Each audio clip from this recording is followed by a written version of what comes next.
What if I told you that somewhere in the mountains of ancient China stands a palace so magnificent that it defies architectural logic, yet its creator never once set foot inside? What if I told you this palace was built not from blueprints or imagination, but from the precise details of a recurring nightmare that drove an emperor to the brink of madness?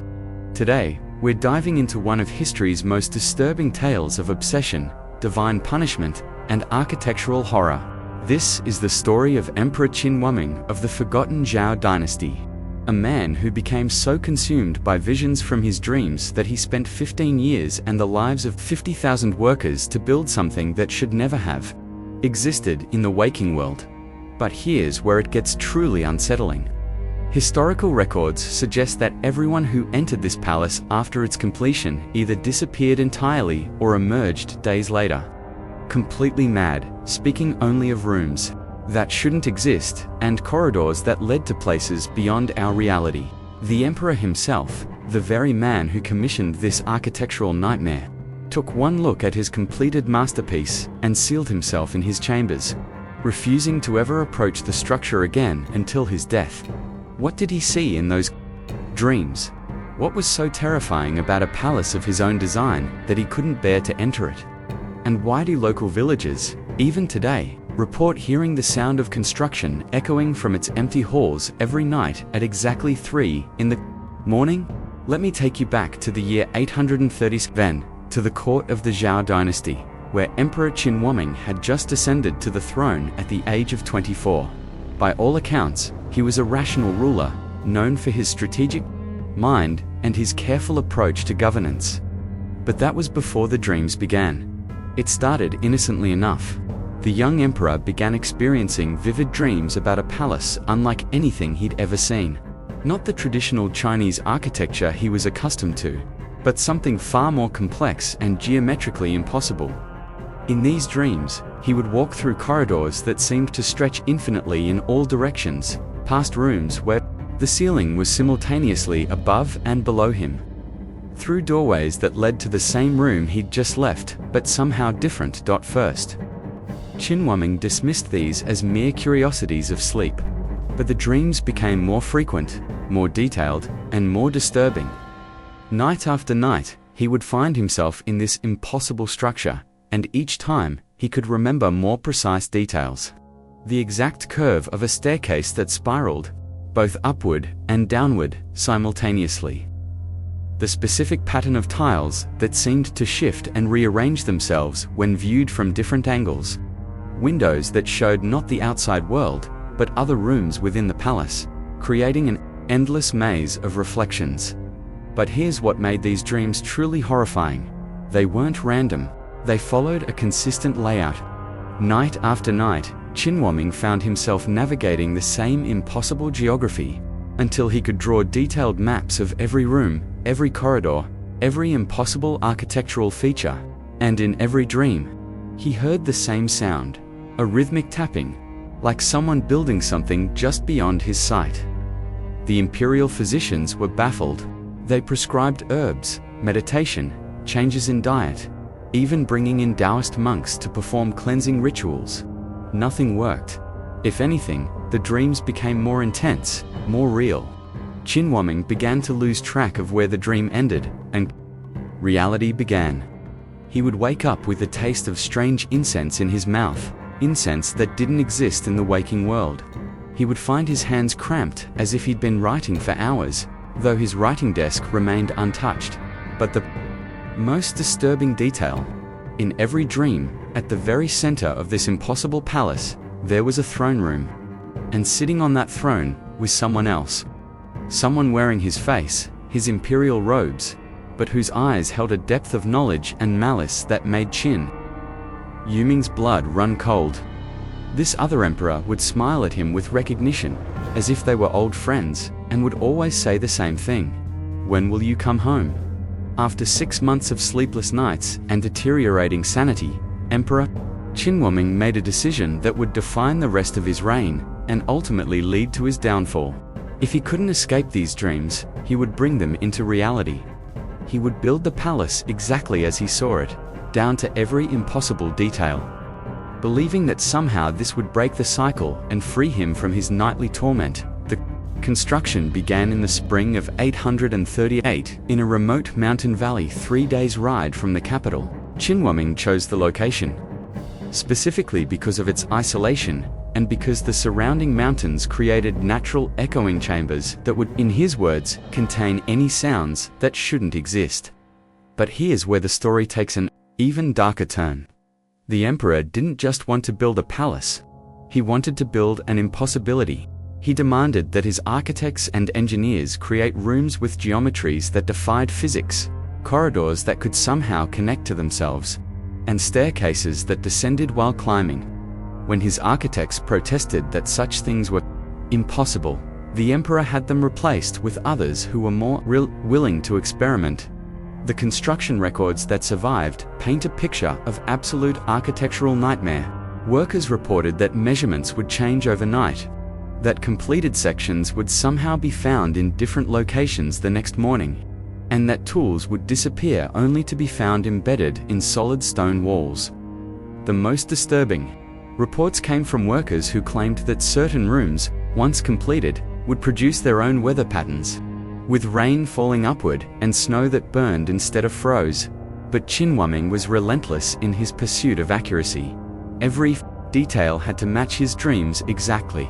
He spent entire days on the construction site, comparing the physical structure to his mental maps, demanding changes that seemed to make no logical sense but were, according to him, absolutely crucial. Workers who questioned his orders or suggested modifications were immediately dismissed, and many simply disappeared entirely, their families receiving only small payments and warnings never to ask questions. The death toll was staggering. Over the 15-year construction period, more than 50,000 workers died in what the official records diplomatically termed construction accidents. But the survivors told different stories. They spoke of workers who fell upward instead of down from scaffolding, of masons who became lost in corridors that hadn't existed the day before, of entire work crews who walked into completed rooms and were simply never seen again.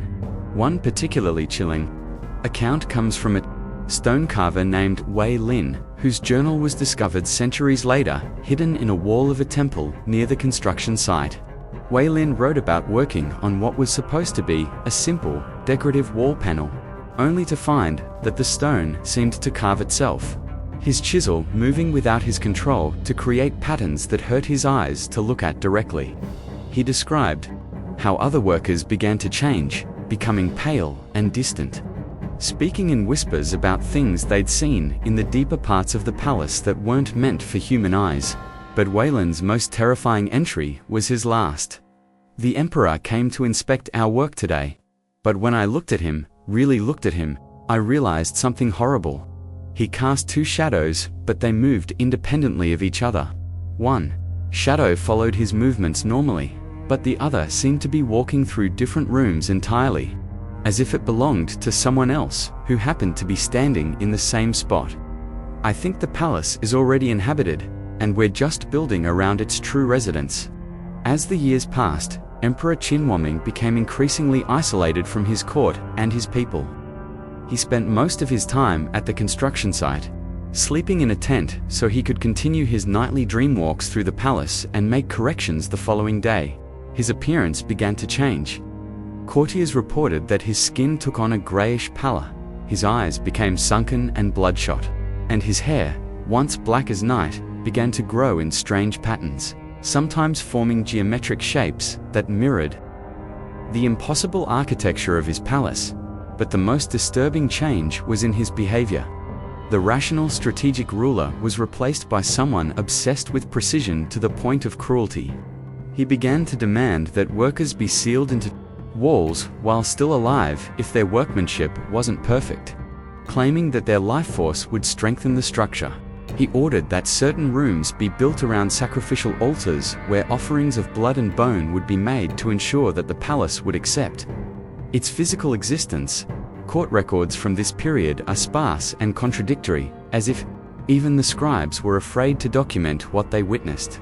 But fragments remain that paint a picture of an emperor completely consumed by his architectural nightmare. One court physician wrote, "His Imperial Majesty no longer seems to sleep, yet he continues to speak of his dreams as if they are more real than the world around him." Yesterday, he spent 3 hours having a conversation with someone standing beside his throne, but there was no one there. When questioned, he became enraged and insisted that we were blind, that his other self was clearly visible and had been giving him crucial advice about the palace construction.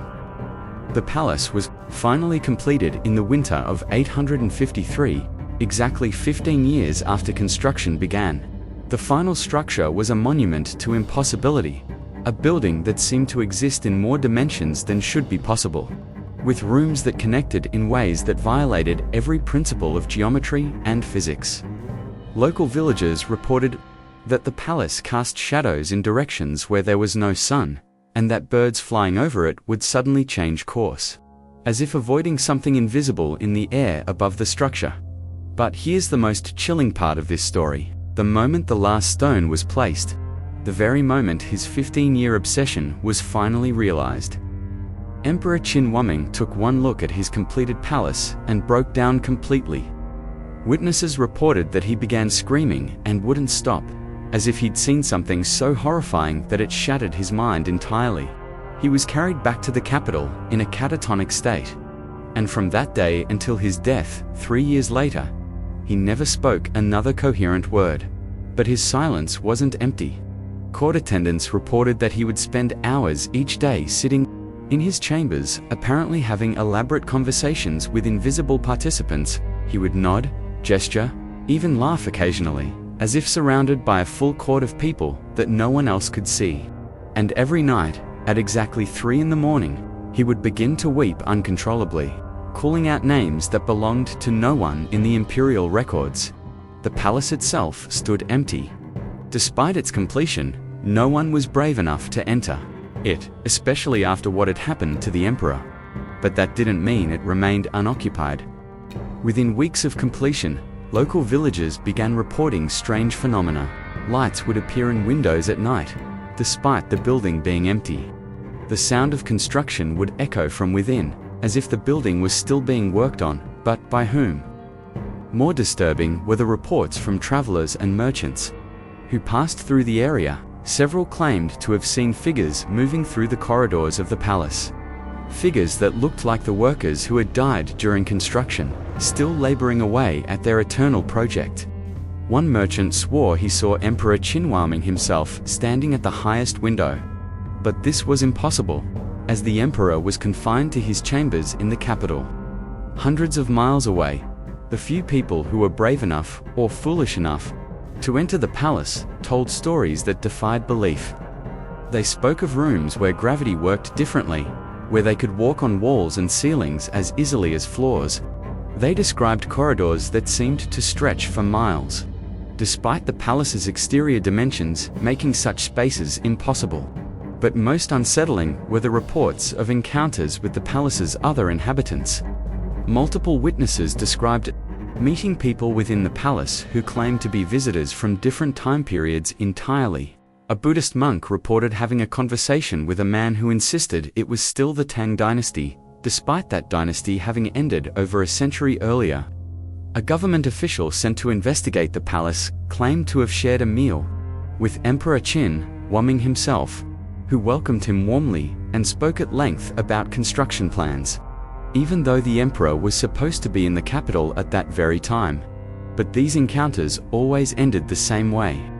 The visitors would realize that something was wrong, that the people they were talking to weren't quite human, weren't quite real, and in that moment of recognition, everything would change. The friendly faces would become twisted with malice. The warm conversations would turn into accusations and threats, and the visitors would find themselves running through corridors that seemed to shift and change around them, trying desperately to find an exit that may or may not exist. Of those who entered the palace, roughly half never emerged at all. They simply vanished, as if the building had swallowed them entirely. The other half would stumble out, days or weeks later, completely mad, speaking in fragmented sentences about the other emperor and rooms that build themselves and the construction that never ends. Most died within months of their experience, either from self-inflicted injuries or from a strange wasting disease that left them looking like the workers from Weyland's journal, pale, distant, and increasingly translucent. Emperor Qinhuaming died in 856, 3 years after his palace was completed. The official cause of death was listed as a fever, but his final attendant left a very different account. According to this man, the emperor's last days were spent in apparent conversation with someone he called my other self. He would alternate between terror and joy, sometimes begging this invisible presence to leave him alone, other times laughing and agreeing to what seemed to be elaborate plans. His final words, spoken to his invisible companion just hours before his death, were recorded by his attendant. "Yes, I understand now. The palace was never for this world, was it? It was always meant to be a doorway, and now that it's complete, I can finally come home." He died with a smile on his face, but his attendant noted that his eyes never closed, and even hours after death, they seemed to be tracking movement around the room. The Zhao dynasty fell within a decade of Qinhuaming's death, torn apart by civil wars and natural disasters that seemed to center around the region where the palace stood. Succeeding dynasties tried several times to destroy the structure, but every attempt failed in increasingly bizarre ways.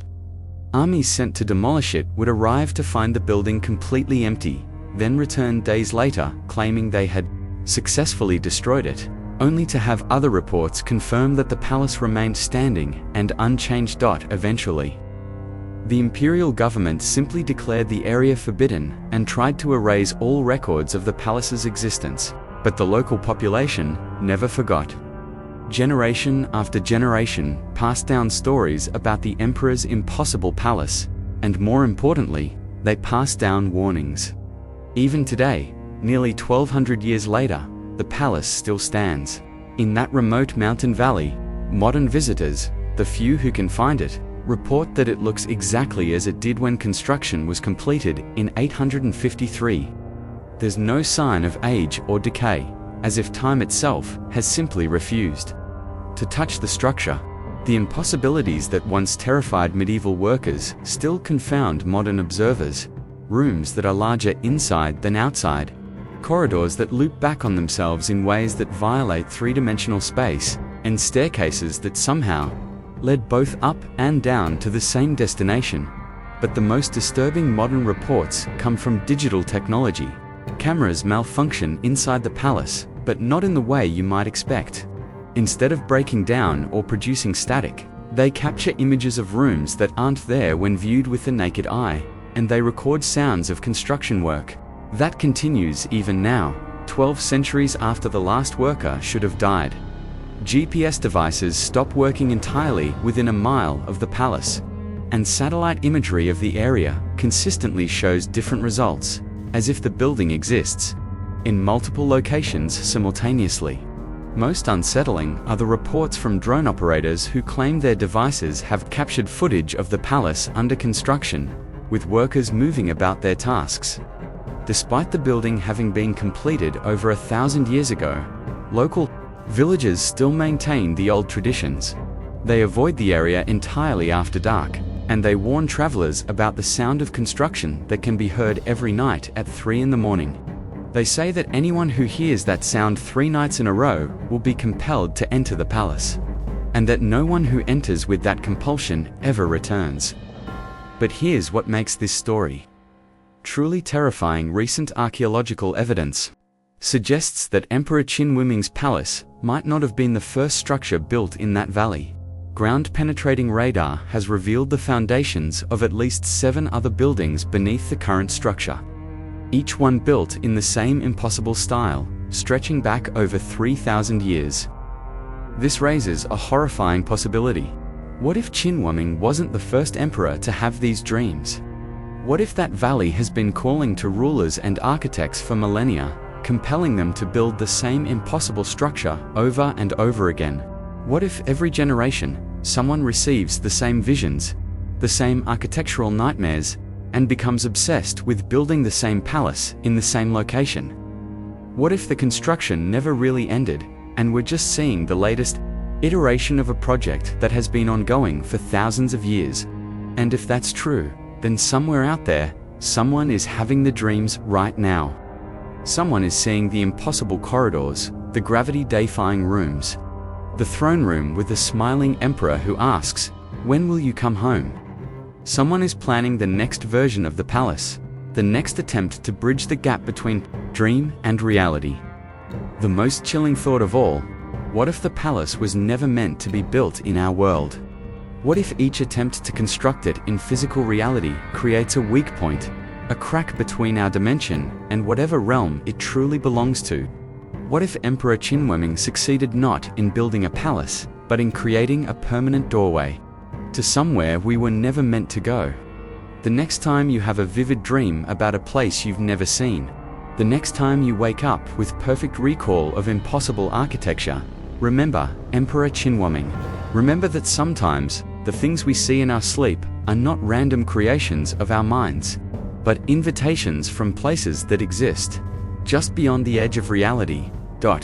And if you ever find yourself dreaming of a palace with corridors that stretch in all directions, rooms where physics doesn't apply, and a throne room occupied by someone wearing your own face, whatever you do, don't try to build it. Some doors should never be opened, and some invitations should never be accepted, because once you build the bridge between worlds, you might find that you're not the only one who wants to cross it. That's our story for today. The tale of Emperor Qinhuaming and his impossible palace serves as a reminder that human obsession can create horrors beyond our comprehension, and that sometimes the price of turning dreams into reality is higher than we could ever imagine. Whether this story represents historical fact or allegorical warning, its message remains clear. There are some places in our minds that should remain forever unexplored, and some architectural visions that should never see the light of day. Thank you for joining me on this journey into one of history's darkest architectural mysteries. If you found this story as unsettling as I did, make sure to subscribe for more tales from the shadows of history. And remember, the next time you have trouble sleeping, it might not be insomnia keeping you awake. It might be your mind trying to protect you from dreams that were never meant to be remembered. Sweet dreams, everyone. Try not to build anything tonight.